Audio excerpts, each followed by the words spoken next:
À 10 km de la capitale, Gračanica est la plus importante commune serbe au sud du Kosovo. La municipalité a vu sa population albanaise tripler en quelques années et égaler presque le nombre des habitants serbes. À quelques jours des élections municipales, Branimir Stojanović, candidat indépendant serbe, veut stopper les constructions illégales qui changent la structure de la population. Vous voyez ce panneau « À vendre », les gens s'en vont. Et ici, il y a un grand nombre de constructions neuves. Des maisons en construction alors que c'est théoriquement non constructible. Aucune de ces maisons n'a été construite pour des Serbes.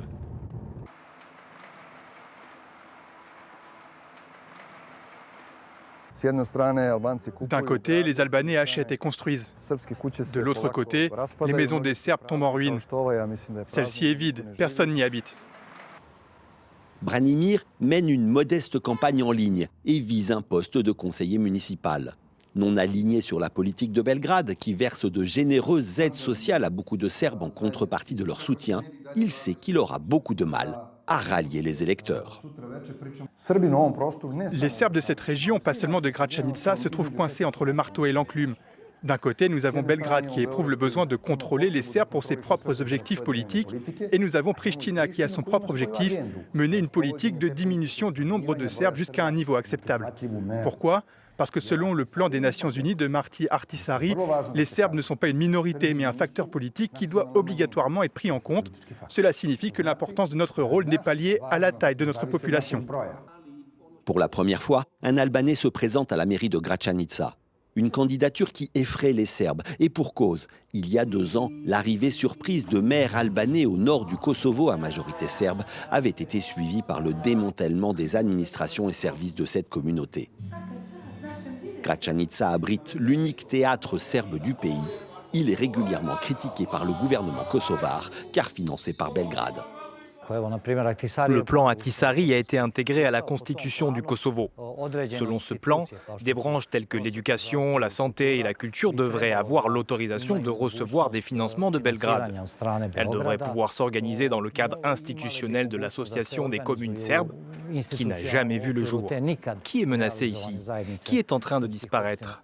Qui devrait-on protéger? Candidat des Albanais de Gračanica, Leutrim Ajeti veut éviter toute approche conflictuelle entre les deux communautés. Il base sa campagne sur l'économie et l'emploi. Il dit s'adresser à toute la population de Gračanica, sans distinction. Je dis aux Serbes de ne pas avoir peur car je travaillerai étroitement avec eux. Je coopérerai avec eux. Mon équipe professionnelle sera composée de toutes les communautés. La moitié des directions exécutives seront occupées par des Serbes. De même, le cabinet comprendra pour moitié des membres de la communauté serbe. Seul Albanais du scrutin, soutenu par tous les partis de cette communauté, Leutrim Ajeti fait face à 3 candidats serbes. Il est assuré de faire le plein des voix albanaises alors que les Serbes sont divisés. Je considère que Gračanica est peuplée de différentes communautés et j'estime que la présence d'un candidat albanais constitue une valeur ajoutée. L'important est de créer des emplois. Et je pense qu'un candidat albanais pourrait le faire au mieux, parce que nous sommes plus de 95% de population albanaise au Kosovo. Car Gračanica est aussi la municipalité la plus riche du Kosovo, derrière la capitale Pristina, grâce à une grosse zone d'activité. Une embellie économique qui profite à la population albanaise, mais dont les Serbes se disent totalement exclus. Gračanica a bénéficié il y a 3 ans du plus gros investissement privé du pays, 250 millions d'euros pour cet immense centre commercial qui emploie 3000 personnes. On vit un boom économique. Depuis que je suis arrivé il y a 3 ans, j'ai constaté beaucoup de changements. De nombreuses entreprises se créent dans les alentours. Et nous participons au développement du secteur commercial, à sa promotion, tout en créant des emplois. Un temps très impliqué pour tenter de trouver un accord entre les positions de Belgrade, qui refuse toujours l'indépendance de son ancienne province, et Pristina, pour qui la Serbie est la cause de tous les maux du pays, la communauté internationale semble impuissante. Pendant ce temps, épuisée par des obstacles administratifs récurrents, de plus en plus de Serbes quittent le Kosovo. Nous n'avons pas d'institutions occidentales, ni les États-Unis, ni l'Union européenne, ni même aucun membre de l'Union européenne qui pousse réellement pour avoir un dialogue entre le Kosovo et la Serbie.